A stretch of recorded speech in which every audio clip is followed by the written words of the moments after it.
Social media में एक बहुत ही खराब मैसेज आदरणीय प्रधानमंत्री श्री नरेंद्र मोदी जी के प्रति आ रहा है। मुझे इस बात की बहुत हैरानी है कि केवल एक रेगुलेशन आने से भारत का यह समुदाय, जिसको हम सवर्ण समुदाय कहते हैं या सामान्य वर्ग कहते हैं, केवल रेगुलेशन आने से अभी तक 15 तारीख से लेकर आज लगभग 28 तारीख हुई है। मुझे नहीं लगता अभी तक किसी कॉलेजेस यूनिवर्सिटीज में, मेरा मानना है, हो सकता है मैं गलत हूं, कि उन्होंने अभी तक कंपोजिशन बना ही दिया होगा। केवल इतना भर होने से ही आपने आदरणीय श्री नरेंद्र मोदी को एकदम उनकी जो मतलब जिस समुदाय से वो आते हैं बता दिया कि हम तेली का तो मुंह देखना भी पसंद नहीं करते। ये हमारी मानसिकता है और इस मानसिकता के कारण ही हम ये कहते हैं बार बार कि जातिवाद या जातीय उत्पीड़न जाति के आधार पर होता है, आर्थिक या पद के आधार पर नहीं होता। बाबा साहब भीमराव अम्बेडकर ने कहा था कि ये जो संविधान है, अगर इस संविधान को लागू करने वाले लोग ईमानदार नहीं होंगे तो यह एक कागज का पुलिंदा होगा।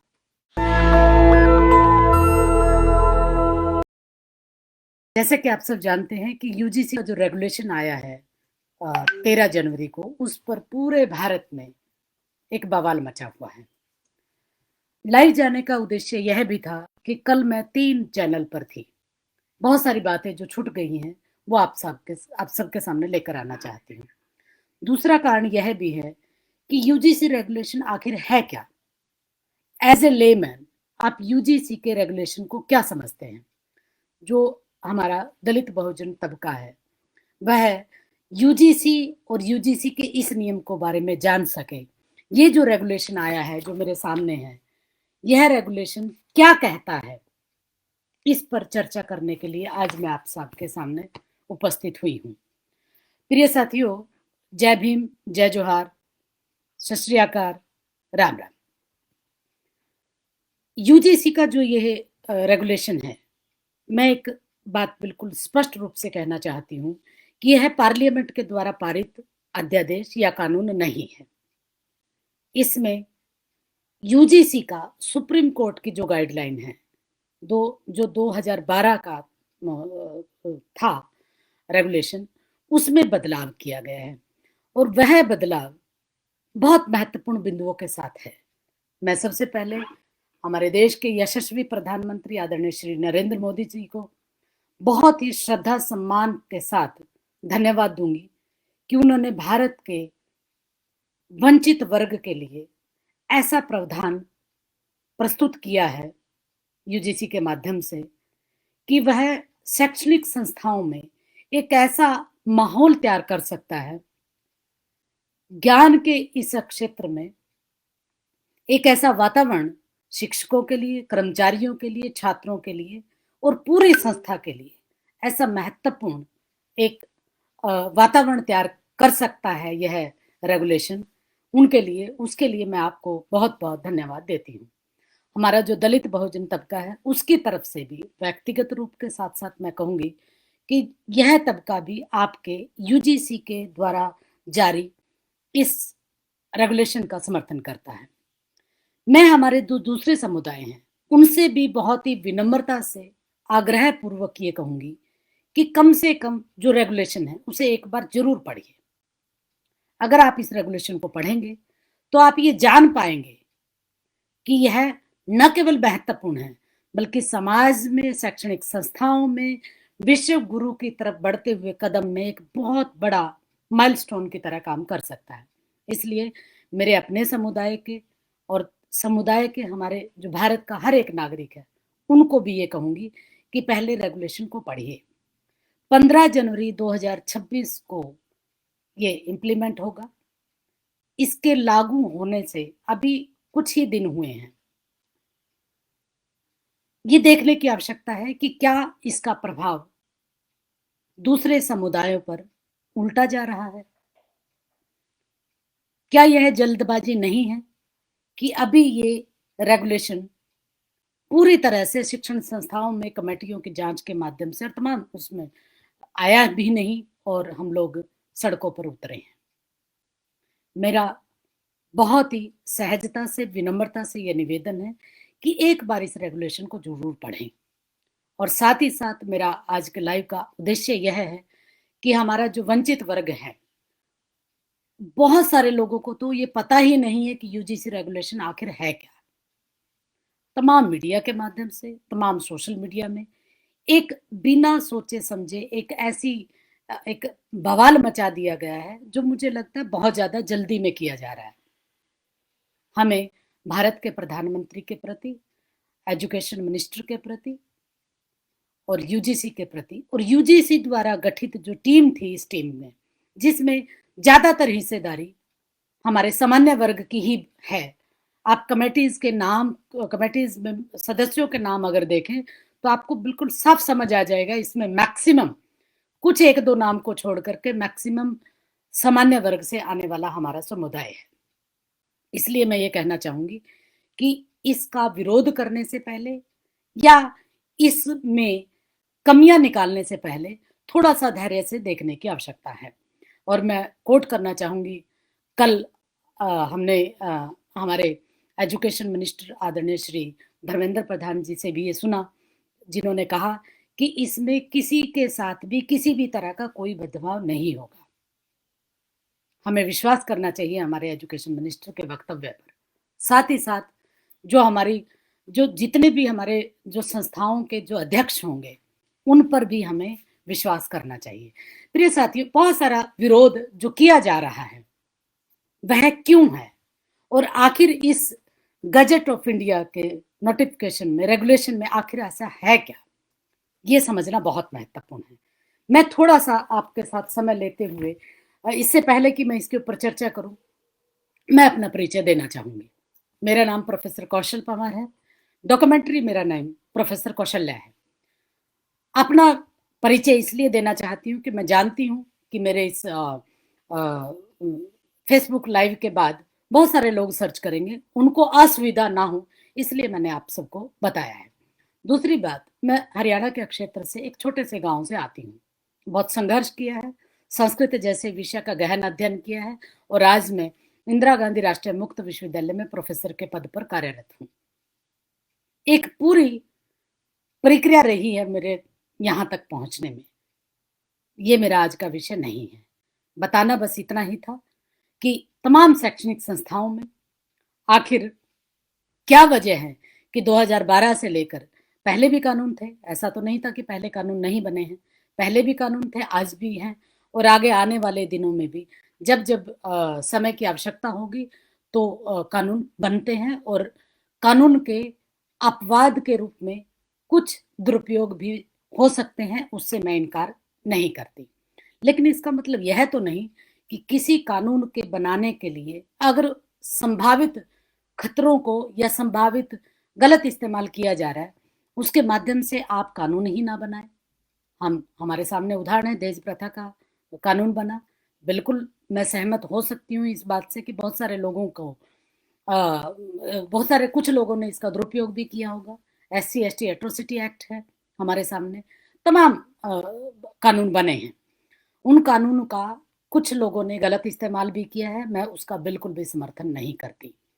प्रिय बंधुओं, जैसे कि मैंने शुरुआत में ही कहा कि मैं आभारी हूँ हमारे मीडिया के संचालकों का, जिन्होंने इस लाइव चर्चा में मुझे भी हिस्सेदारी दी। भारत एक्सप्रेस में थी मैं कल, एमएच न्यूज़ 1 में थी और एनडीटीवी 24 इंग्लिश में थी। वहीं से ही मुझे ये एक तरह से प्रोत्साहन मिला कि मुझे लाइव आकर जो बहुत सारे बिंदु जो वहाँ पर पैनल में हम नहीं कह सकते, मैं आप सबके सामने साझा कर रही हूँ। मैं रेगुलेशन पर आना चाहती हूँ। इसकी प्रस्तावना को अगर हम देखें, मेरे सामने ये पूरा गज़टेड नोटिफिकेशन है।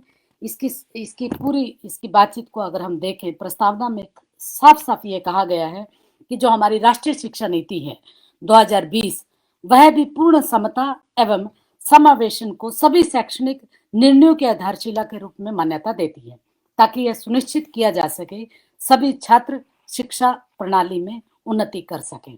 यद्यपि विश्वविद्यालय अनुदान आयोग उच्च शिक्षा संस्थाओं में धर्म, नस्ल, जाति, लिंग जन्म स्थान के आधार पर और दिव्यांगजनों के विरुद्ध भेदभाव के उन्मूलन के प्रति प्रतिबद्ध है। यहाँ से मैं अपनी बात की शुरुआत कर रही हूँ।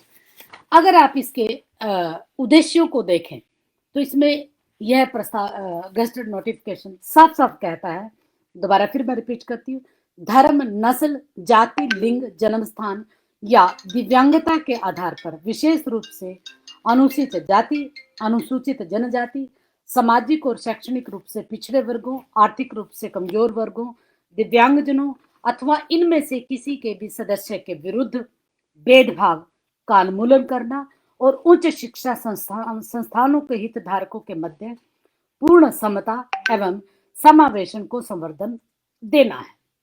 यह यूजीसी रेगुलेशन 2026 कहता है।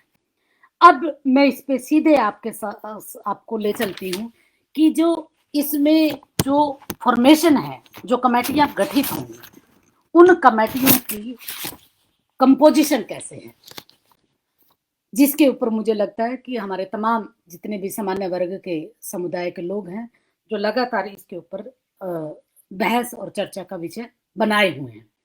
बहुत ध्यान से देखने की आवश्यकता है कि जो समता समिति का गठन होगा उसमें क्या क्या होगा। संस्थान प्रमुख पदेन अध्यक्ष होगा। मैं सेक्शन 4 पार्ट 3 से आपके सामने ये पढ़ रही हूँ। संस्थान प्रमुख पदेन अध्यक्ष होंगे विश्वविद्यालयों के, कॉलेजेस के। दूसरा, उच्च शिक्षा संस्थान के 3 प्रोफेसर ऑब्लिक वरिष्ठ संकाय सदस्य के रूप में होंगे। तीसरा, उच्च शिक्षा संस्थान का एक कर्मचारी शिक्षक के अतिरिक्त सदस्य के रूप में होगा। चौथा, व्यावसायिक अनुभव रखने वाले नागरिक समाज के 2 प्रतिनिधि सदस्य के रूप में सम्मिलित होंगे। पांचवा, 2 छात्र प्रतिनिधि जिनका नामांकन शैक्षणिक योग्यता, खेलों में उत्कृष्टता, सह पाठ्यक्रम गतिविधियों में प्रदर्शन के आधार पर किया जाएगा, विशेष आमंत्रित के रूप में होंगे। और छठा, समान अवसर केंद्र का समन्वयक कोऑर्डिनेटर पदेन सदस्य सचिव के रूप में कार्य करेगा।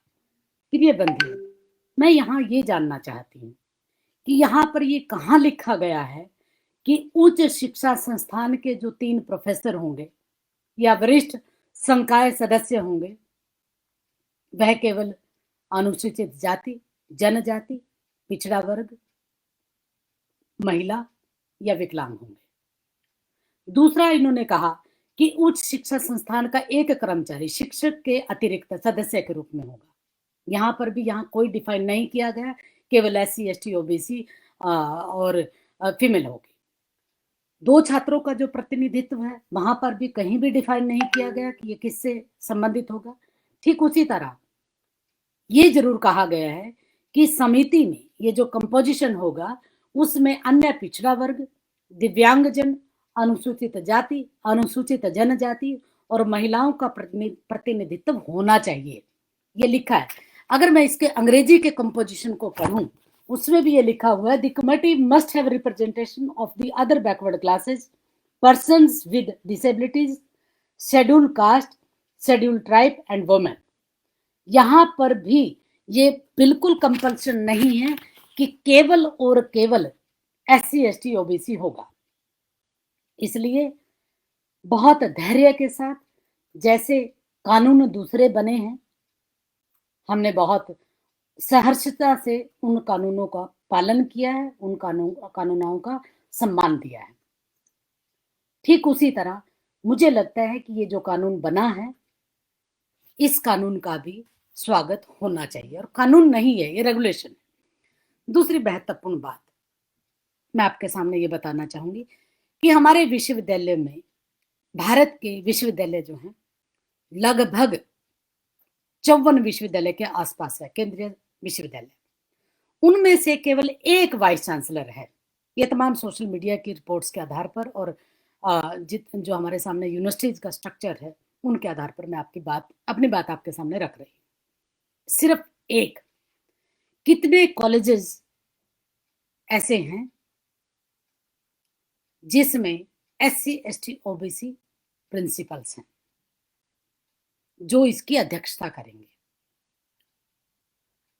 मैं ये जानती हूँ कि हमारे विश्वविद्यालयों में, हमारे कॉलेजेस में जो रिप्रेजेंटेशन होना चाहिए, ओबीसी का रिजर्वेशन 27% है, तो कहाँ है वह रिजर्वेशन?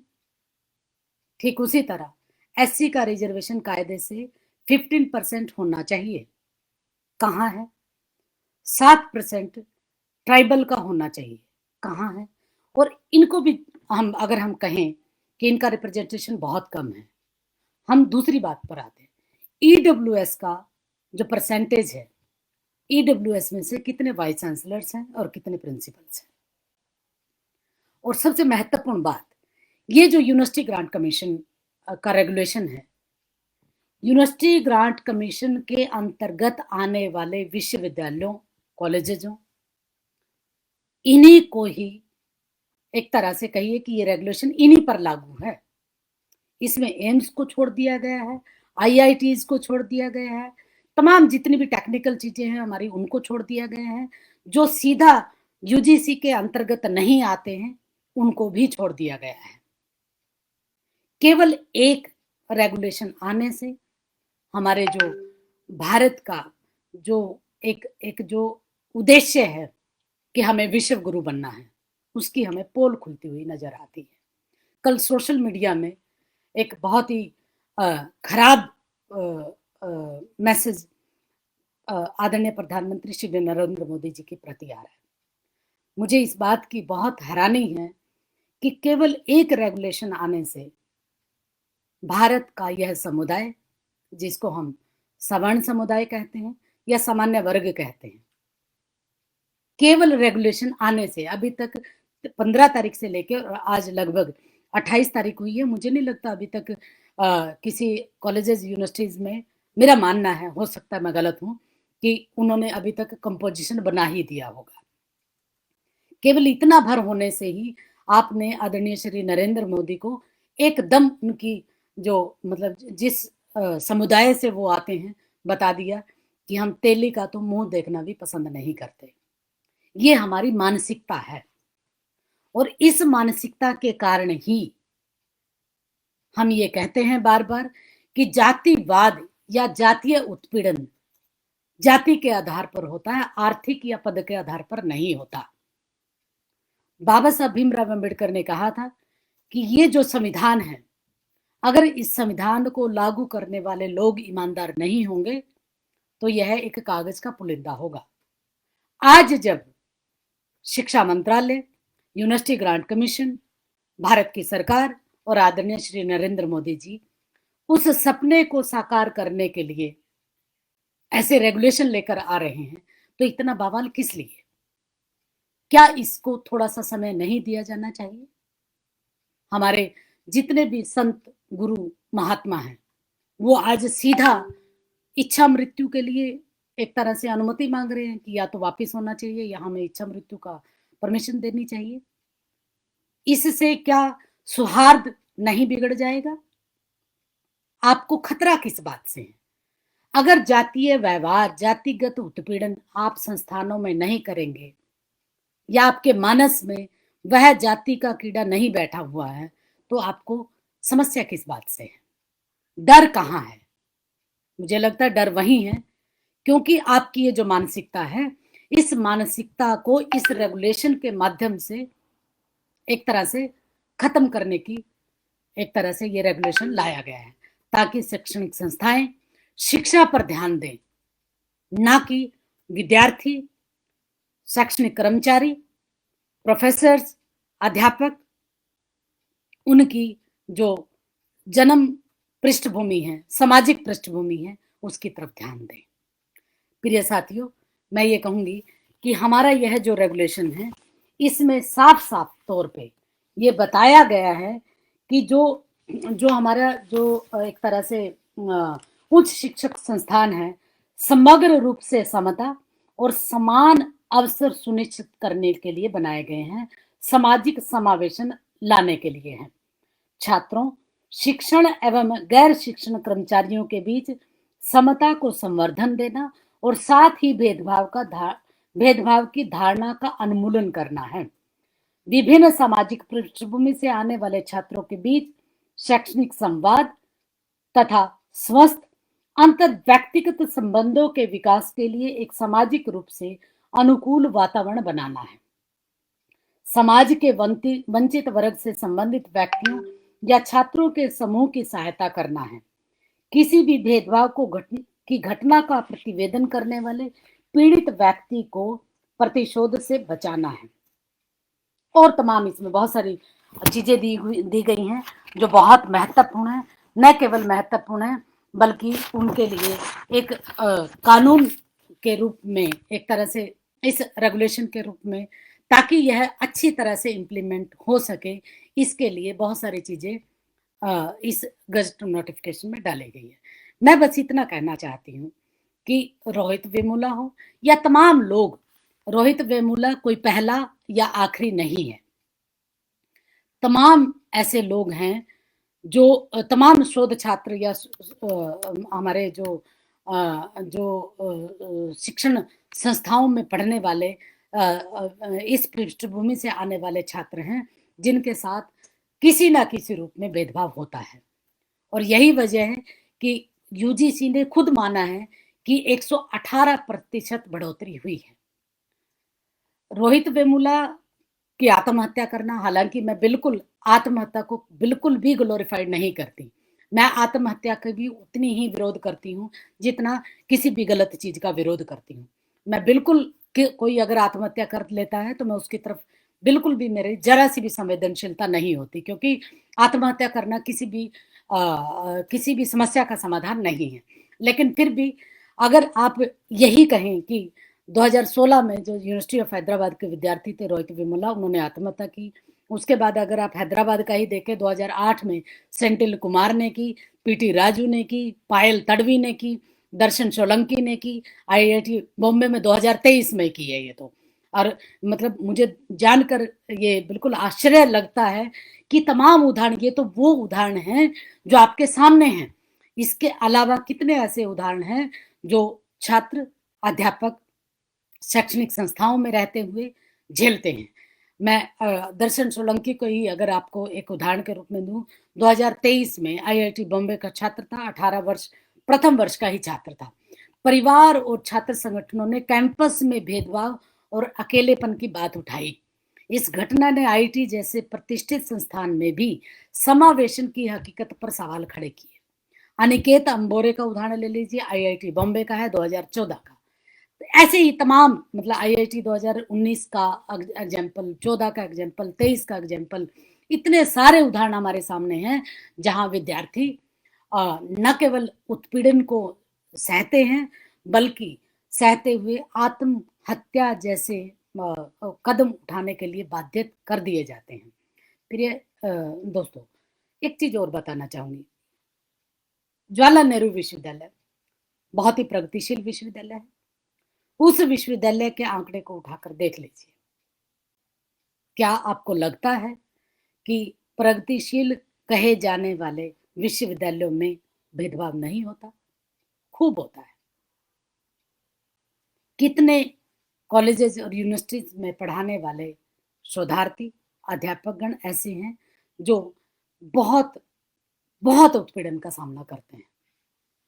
सोशल जस्टिस की जब हम बात करते हैं, सामाजिक न्याय की बात करते हैं, सामाजिक न्याय का प्रश्न ही बेईमानी है अगर हम अपने यूनिवर्सिटीज में, अपने शैक्षणिक संस्थाओं में माहौल तैयार नहीं कर पाते तो इसलिए मैं ये कहूंगी कि भारत का यह राजपत्र जो गजटेड ऑफ इंडिया है, जो एक तरह से हमारे सामने 13 जनवरी को आया है, इस अधिसूचना में जो उच्च शिक्षा संस्थानों में समता के संवर्धन हेतु विनियम 2026 आया है, उसका हमें पुरजोर तरीके से समर्थन करना चाहिए। लेकिन मैं साथ ही साथ ये भी कहूंगी कि इसमें कुछ बिंदु ऐसे जरूर हैं जिन पर सोचने की जरूरत है। इसलिए मुझे लगता है कि हमारा जो सामान्य वर्ग है उसको थोड़ा सा समय देते हुए इसकी तरफ जरूर ध्यान देना चाहिए। लेकिन अगर आप अपनी मानसिकता को, जो जातिवादी मानसिकता है, उसको ऐसे निकालेंगे कि आपको लगता है कि ये रेगुलेशन आने से कि तुरंत बिल्कुल सतही रूप से देखते ही तुरंत उसको सजा हो जाएगी, ऐसा मुझे लगता नहीं है।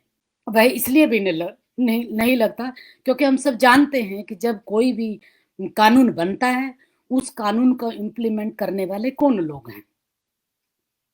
मेरा अनुरोध है कि हमें शिक्षा मंत्री आदरणीय श्री धर्मेंद्र प्रधान जी ने जो कल हम सबके बीच में कहा कि किसी के साथ भी किसी भी तरह का अन्याय नहीं होगा, उसी को मैं बहुत आगे बढ़ाते हुए कहूंगी कि इस रेगुलेशन में हमें कहीं भी ये नजर नहीं आता।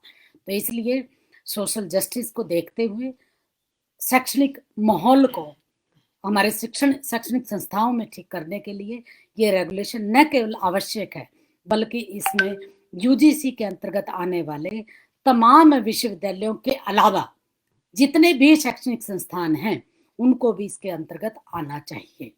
एक बार फिर से मैं ये कहूंगी कि यह जो रेगुलेशन है, इसका हमें समर्थन करना चाहिए, और न केवल समर्थन करना चाहिए, बल्कि हमें अपनी एकता को स्थापित करते हुए हमारे अपने सामान्य वर्ग के साथ मिलकर भी इसके ऊपर सोचने की जरूरत है। क्योंकि मुझे नहीं लगता कि हमारा जो सामान्य वर्ग है वह भी ये चाहता है कि जातिवादी मानसिकता बनी रहे या जातीय उत्पीड़न ऐसे ही चलता रहे। बहुत सारे लोग ऐसे हैं जिन्होंने बाबा साहब भीमराव अंबेडकर के साथ हमारे सामान्य वर्ग से आने वाले लोगों को सामान्य वर्ग से आने वाले लोगों ने साथ दिया था। और ये जो कमेटी का गठन हुआ है, इस कमेटी में भी यूजीसी की जो कमेटीज है, उस कमेटी में भी हमारे सामान्य वर्ग के, ज्यादातर सामान्य वर्ग के ही हमारे थिंकर्स हैं। उन्होंने सोच समझ के ही यह निर्णय लिया होगा, और हमें इस रेगुलेशन पर पूरा भरोसा है। मैं सबसे प्रार्थना करती हूँ कि भारत के सौहार्द को बनाए रखते हुए अगर हमें विश्व गुरु बनना है, तो हमें शैक्षणिक संस्थानों में हो रहे छात्रों की आत्महत्या को रोकने के लिए ऐसे प्रावधानों को लागू करना चाहिए, साथ देना चाहिए, और सामान्य वर्ग को भी बड़ा दिल दिखाना चाहिए। हमारे देश के प्रधानमंत्री आदरणीय श्री नरेंद्र मोदी जी, मैं उनके बारे में ये कहूंगी कि उन्होंने हमेशा डिग्निटी ऑफ लेबर की रिस्पेक्ट की है। हमें याद रखना चाहिए कि जब 370 का जो प्रावधान जिसके लिए सफाई कर्मचारियों को, चाहे कितना भी पढ़ा लिखा क्यों ना हो, केवल सफाई कर्मचारी का ही काम उसको मिलेगा, उसको हटाया। तो ये हमारे लिए बहुत ही महत्वपूर्ण है।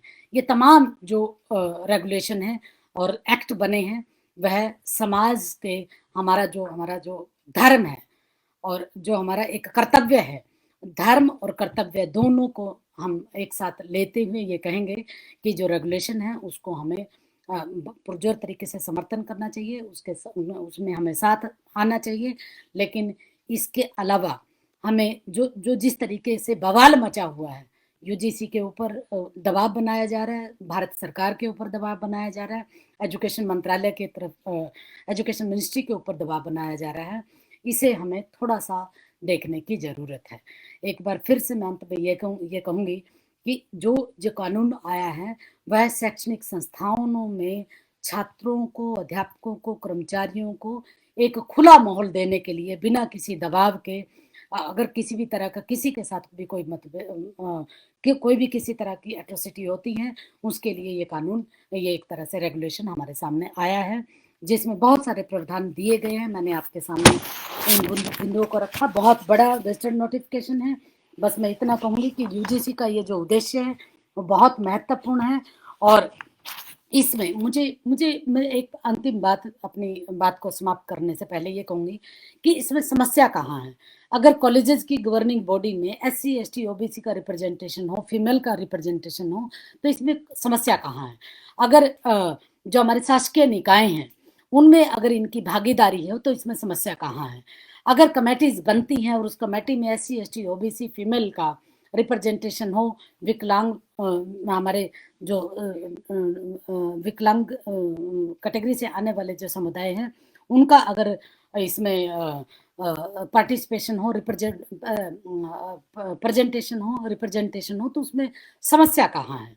तो मुझे लगता है कि हमें खुले दिल से इसका स्वागत करना चाहिए, और साथ ही साथ हमें ये नहीं भूलना चाहिए कि विश्वविद्यालयों के अध्यक्ष कॉलेजेस के अध्यक्ष सारे के सारे कौन हैं? सामान्य वर्ग के ही हैं। कम से कम आप उन पर भरोसा करिए। अगर आप उन पर भरोसा करेंगे तो मुझे लगता है कि ये जो रेगुलेशन आया है इसका आप खुले मन से स्वागत करेंगे, साथ देंगे और शैक्षणिक माहौल को एक सौहार्दपूर्ण बनाने में मदद करेंगे।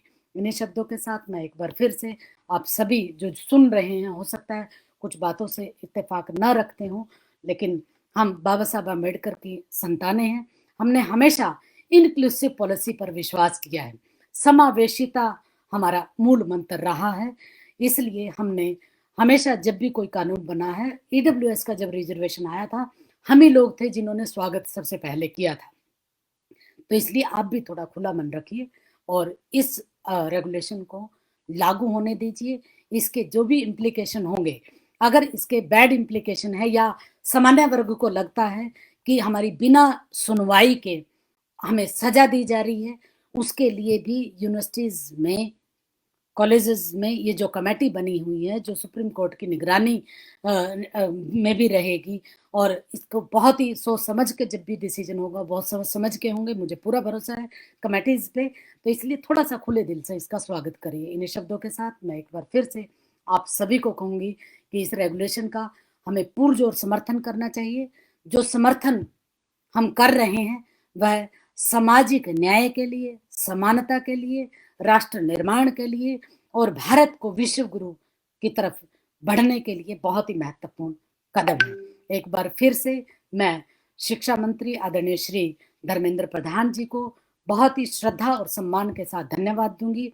हमारे देश के यशस्वी प्रधानमंत्री जिन्होंने हमेशा समाज के सबसे नीचे तबके की तरफ अपना ध्यान हमेशा पॉलिसीज में आकर्षित किया है, और चाहे वह मंदिरों में SC ST OBC के रिप्रेजेंटेशन के लेकर हो, राम मंदिर की ईंट का लगवाने के लिए सफाई कर्मचारी से आने वाले या वंचित वर्ग से आने वाले लोगों का प्रतिनिधित्व देने का हो, 370 के प्रावधान को सफाई कर्मचारियों के लिए देने का हो, और सबसे महत्वपूर्ण बात, जब देश के प्रधानमंत्री इतनी निष्ठा ईमानदारी से सरकार जो कानून बना रही है वह देश हित में ही है, इसको देश हित की तरह देखने की आवश्यकता है। इन शब्दों के साथ एक बार फिर से मैं इस रेगुलेशन के लिए आप सबसे हाथ जोड़कर विनम्रता से प्रार्थना करती हूँ कि खुले मन से इसका स्वागत करिए। अगर इसमें किसी भी तरह की कोई किसी के साथ भी, किसी भी समुदाय से आने वाले व्यक्ति के साथ अगर कोई जाति होती है तो ये कमेटी बहुत ही निष्ठा ईमानदारी से, भेदभावपूर्ण अगर किसी के साथ भी गलत होता है तो उसकी तरफ भी ध्यान अपना आकर्षित करेगी। निशब्द नेशनल दस्तक की आपसे गुजारिश है कि अगर इसको बचाना चाहते हैं तो नेशनल दस्तक को सब्सक्राइब करने के लिए रेड कलर के सब्सक्राइब बटन को दबाएं, फिर बेल आइकन की घंटी दबाएं। नेशनल दस्तक को बचाने के लिए बहुत जरूरी है कि हर खबर को शेयर करें, लाइक करें, कमेंट जरूर करें।